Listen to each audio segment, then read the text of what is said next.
कुदरत जे सभिनी नेमतनि मां वॾे में वॾी जेका नेमत आहे दुनिया जे लिहाज़ सां उहा हीअ नेमत आहे जंहिंखे असां पाणी चऊं था।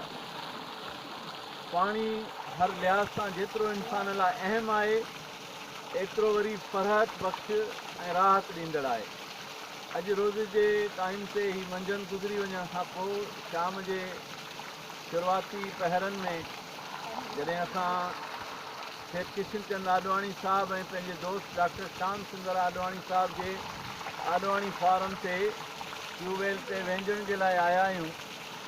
जेको हीउ पाणी असां वेंझी रहिया आहियूं इहो बि गुलनि ताईं पुॼी रहियो आहे, वणनि ताईं, ॿूटनि ताईं, ऐं हिन मां जेका राहत महसूसु थिए पई असांखे उन ते असां आॾवाणी साहिबनि जा शुक्रगुज़ार आहियूं। हीअ कुदरत जी अज़ीम नेमत आहे। हिन टाइम ते अहसासु थिए थो उन्हनि माण्हुनि जो, कोहिस्तान जे मारू माण्हुनि जो झंग झड़ में जेके आबाद आहिनि, जेके वीचारा ईद ते वेंझंदा आहिनि या महीननि खां पोइ उन्हनि जे वेंझण जो नंबर ईंदो आहे, छो त उते पाणीअ जी अणाठ आहे। हू पंहिंजे कुलनि कंधनि ते पाणी भरे ईंदा आहिनि, परे परे खां जबलनि झंगनि झरनि मां, किथे वायुनि मां, खूहनि मां, वॾी मुश्किलात सां पाणीअ जी हासिलात हूंदी आहे उन्हनि जी।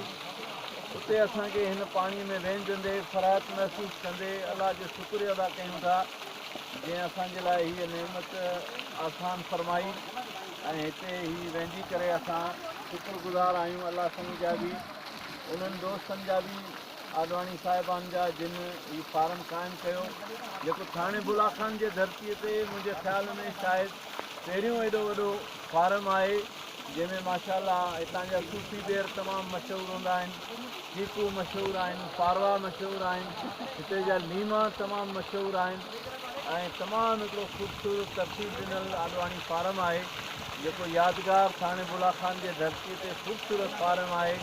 असां आॾवाणी साहिब जे इन शौक़ खे जस ॾियूं था, सलाम पेश कयूं था जिन कोहिस्तान थाणे बुलाखान जे धरतीअ ते अहिड़ो ख़ूबसूरत आॾवाणी फार्म क़ाइमु करे पंहिंजे दोस्तनि जे लाइ हीअ सहूलियत मुहैया कई आहे ऐं कोहिस्तान जी ख़ूबसूरती में इज़ाफ़ो कयो आहे।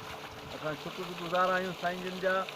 ऐं ही हिन पाणीअ में वेंझंदे लुत्फ़ अंदोज़ थींदे हीअ वीडियो रिकॉर्ड करे असां ॿियनि दोस्तनि ताईं इहो पैगाम रसाइण था चाहियूं त पाणी कुदरत जी अज़ीम नेमत आहे, उनजो क़दुरु कयो, पाणी घणे में घणो पीओ ऐं वेंझो पाणीअ में। पाणीअ सां सिहत आहे, पाणीअ सां सुकून आहे, पाणीअ सां राहत आहे, पाणी कुदरत जी अज़ीम नेमत आहे। पाणीअ जो असां क़दुरु कयूं, जिते बि असांजे वेंझण जो पाणी हुजे उहो उनजो वहिकिरो जेको छेड़ो आहे उहो असां अहिड़े रस्ते सां उनजी नेकाल कयूं जो किन न किन वणनि ताईं, ॿूटनि ताईं उहो पाणी पुॼे ऐं उहो ज़ाया थियण खां महफ़ूज़ थी सघे। तव्हांजी महिरबानी।